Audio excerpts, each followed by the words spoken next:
Welcome back to the channel. In this video today, I'm going to give you an essential tip to enjoy smooth VR, even without motion reprojection, or even if you can't reach 90 frames per second like most of us, it's not the end of the world.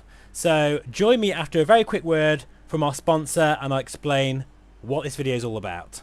This video is proudly sponsored by FS Academy, and guess what? They've got a new range of mission packs available for PC and Xbox users. Now prepare yourself for some very exhilarating situations that include emergency procedures and malfunctions, hazardous weather. You can even recreate the miracle on the Hudson. They also come with necessary charts, procedures, even a ground school to get you up and running. And don't forget, these missions are from a real-world airline captain. Anyway, it's now time to get into today's video.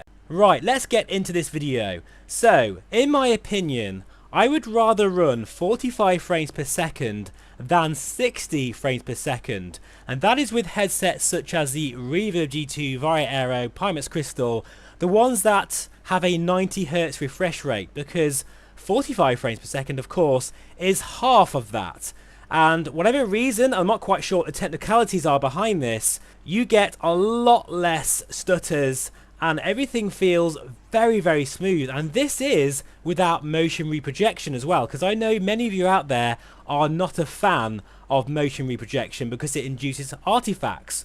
So what you're seeing right now is me running the Vario Aero with the 808 Comanche with a locked 45 frames per second, so I've capped my frame rate. This then enables the sim to use its resources much more freely in other areas, which then reduces the impact of stutters.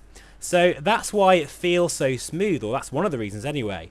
So there's a number of ways to do this, and I'm going to show you how to do it in the Crystal, the Reverb G2. So let's start with the Vario Aero. You can see here that what I'm doing is if you look on the right hand side at the bottom, we have a vertical synchronization option. This feature with the Vario base software didn't always work that well, but now I'm glad to say it's fixed and it works really good. All you need to do is enable a fixed 45 frames per second. You can also do this with 30 frames per second, but I would recommend sticking to 45 and disabling motion projection. That's all you need to do.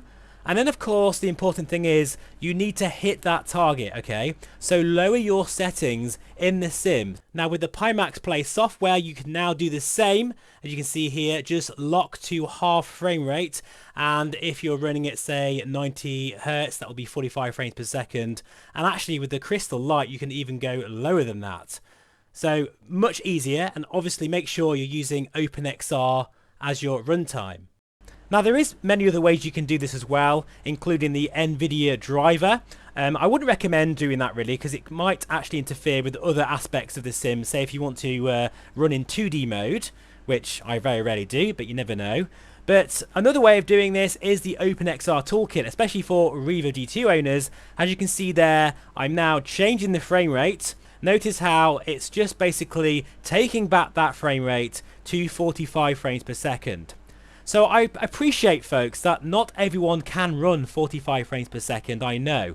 But you know what? Even if you have a 4070 base system or a 3080 Ti, you can actually run the sim at 45 frames per second at most places. Probably bar, say, London City on a very heavy day. Don't worry if you don't always reach 45 frames per second, but what it does mean is that when you do, you're going to really enjoy a very smooth performance. And actually it's almost as smooth as motion reprojection, not quite, but then you don't have to worry about the artifacts and all that kind of stuff. So I hope that little tip has been useful, and just as an extra thing here, please make sure that you stay away from the heavy hitters of MSFS. That is the ones that really take the frame rate down.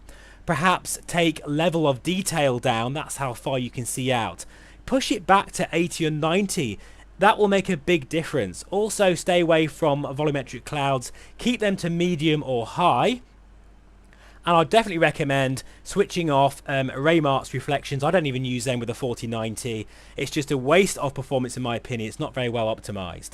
So please do let me know in the comments. Have you tried this? Would you recommend a locked 45 frames per second? Do you have another way of doing things? Please do just engage in the comments below. And as always, I appreciate all your support, and I'll just leave you with a few more shots of splits with very heavy photogrammetry, which is always a killer for frame rate. But notice I'm still locked at 45 frames per second.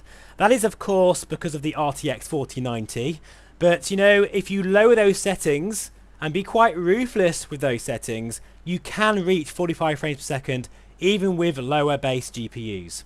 See you soon, take care, and bye for now.